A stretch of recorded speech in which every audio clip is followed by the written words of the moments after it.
대통령의 질책, 이게 과연 날카로운 업무 파악의 결과였을까요? 아니면 치밀하게 계획된 함정이었을까요?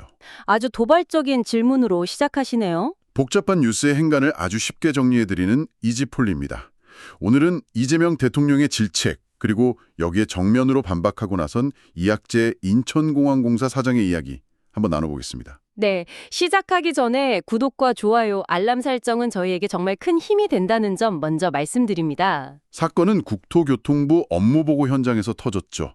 이재명 대통령이 이학재 사장에게 거의 공개적으로 모욕에 가까운 질문과 질책을 쏟아냈습니다. 맞습니다. 당시 언론 보도만 보면 대부분 업무 파악도 제대로 못한 사장을 대통령이 강하게 질책했구나 이런 뉘앙스였어요. 그랬죠. 그런데 이학재 사장이 페이스북을 통해서 조목조목 반박을 하면서 판이 완전히 뒤집혔습니다. 그 반박 이유가 저는 인상 깊었습니다. 열심히 일하는 우리 인천공항 전문가들이 무능한 집단으로 오인될까 봐 나섰다고 했죠. 자, 그럼 첫 번째 격돌 지점부터 한번 들어가 보죠. 바로 외화 밀반출 질문입니다. 네, 대통령의 핵심 질문이 아주 구체적이었어요. 책갈피에 $100짜리 뭉치를 숨기면 공항 보안 검색에서 발견할 수 있느냐? 이 질문 딱 들으면 어떤 생각이 드십니까? 그냥 들으면 되게 예리한 질문 같죠. 근데 배경을 알고 보면 얘기가 완전히 달라집니다. 이게 바로 쌍방울 그룹의 대북 송금 사건하고 직접적으로 연결되거든요. 바로 그 지점이죠. 쌍방울 임직원들이 이재명 대표의 방북 비용 $300만 바로 그 방식, 책에 숨겨서 중국으로 밀반출했다는 게 검찰의 공소 사실이잖아요. 네. 그렇기 때문에 이게 단순한 질문이 아니라 일종의 노림수가 있었다는 분석이 나오는 겁니다. 어떤 노림수 말이죠? 만약에 이학재 사장이 네, 우리 시스템으로 충분히 적발 가능합니다라고 답했다면요. 바로 그렇게 잘 잡는데 수십 번이나 밀반출하는 동안 왜 한 번도 못 걸렸냐. 이렇게 받아치면서 검찰 수사가 문제가 있다. 신빙성이 없다고 공격하려 했을 거라는 거죠. 잠깐만요. 그럼 이게 국가 안보나 공항 시스템을 점검하려는 게 아니라 순전히 본인 재판에 유리한 답변을 유도하기 위한 질문이었다는 겁니까? 그런 의심을 사기에 충분한 정황이죠. 아니, 국정감사라는 공적인 자리를 개인의 법정 다툼을 위한 무대로 썼다는 거잖아요, 이건. 그런데 이학재 사장이 거기서 바로 대답을 못하고 머뭇거리니까 나보다 아는 게 없다면서 면박을 준 거고요. 자, 여기서 이학재 사장의 반박이 나옵니다. 뭐라고 했죠? 핵심은 아주 간단 명료합니다. 그건 우리 업무가 아닙니다. 우리 업무가 아니다. 네. 불법 외화 반출 단속은 기본적으로 세관의 업무이지 공항공사의 업무가 아니라는 겁니다. 역할이 다르다는 거죠. 아, 그게 어떻게 다른 거죠? 일반인들은 좀 헷갈릴 수 있거든요. 공항공사의 보안 검색은 칼, 총기, 폭발물, 액체류 이런 것처럼 승객의 안전을 위협하는 위해 품목을 찾아내는 게 주 목적이거든요. 그렇죠.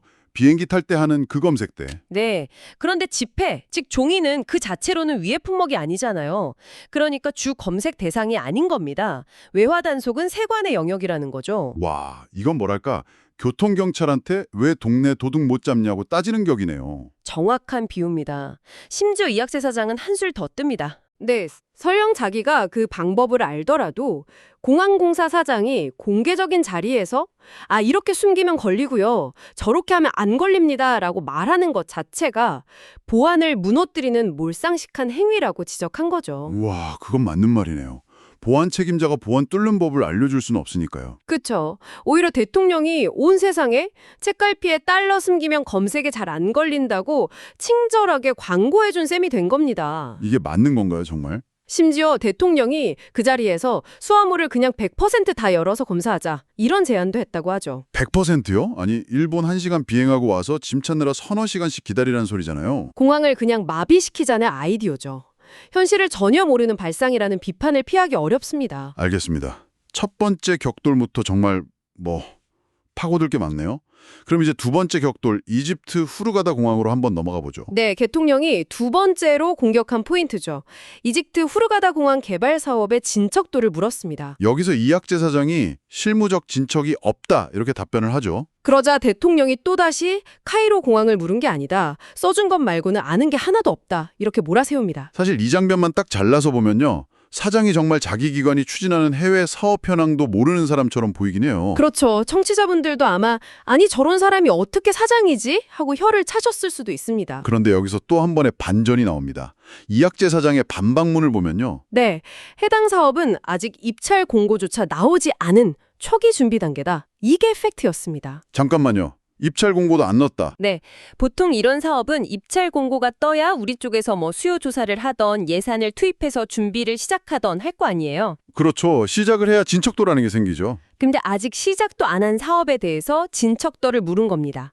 애초에 질문 자체가 성립이 안 되는 어불성설이었던 거죠. 그러면 진척도가 0%인 게 당연한 거네요. 당연하죠. 보고를 못 받은 것도 당연하고요. 실무적으로 진척된 게 없으니까요. 와, 기가 막히네요. 그럼 대통령이 어디서 후루가다 공항이라는 키워드 하나 주워 듣고 와서 전문가인 척 질문을 던졌는데 정작 가장 기본인 사업이 시작도 안 했다는 사실은 몰랐다는 거군요. 그렇게 해석될 여지가 아주 크죠. 결국 제대로 알지도 못하면서 아는 척하다가 망신만 당한 셈인데 이걸 가지고 오히려 전문가를 무능하다고 질책한 겁니다. 누가 정말로 무지하고 몰상식한 건지 한번 생각해 볼 문제죠. 이쯤 되면 이 사건의 본질이 좀 명확해지는 것 같습니다. 네. 결국 대통령의 공개적인 질책과 이런 모욕적인 발언이 이학재 사장의 구체적인 팩트 반박으로 인해서 무지를 기반으로 한 갑질이었다는 비판에 직면하게 된 겁니다. 물론 다른 해석도 있을 수는 있겠죠. 대통령의 질문이 미리미리 준비하라라는 어떤 선제적인 주문이었다. 이런 시각도 있긴 하더라고요. 네, 그런 시각도 있습니다. 하지만 그 방식이 과연 옳았느냐에 대해서는 논란의 여지가 많죠. 자, 이 사건 여러분 어떻게 보십니까? 국가수장이 공공기관장을 강하게 다그치면서 기강을 잡으려 한 이건 정당한 업무 지휘였을까요? 아니면 피상적인 지식으로 전문가를 찍어 누르려 한 권력의 오만함이었을까요? 대통령의 행동이 통쾌하셨습니까? 아니면 이학재 사장의 이 반박이 속 시원하셨습니까? 여러분의 날카로운 의견 댓글로 기다리겠습니다. 뜨거운 토론은 언제나 환영입니다. 진실을 보는 눈이 세상을 바꿉니다. 저희는 더 다양한 주제를 가지고 다시 찾아뵙겠습니다. 감사합니다.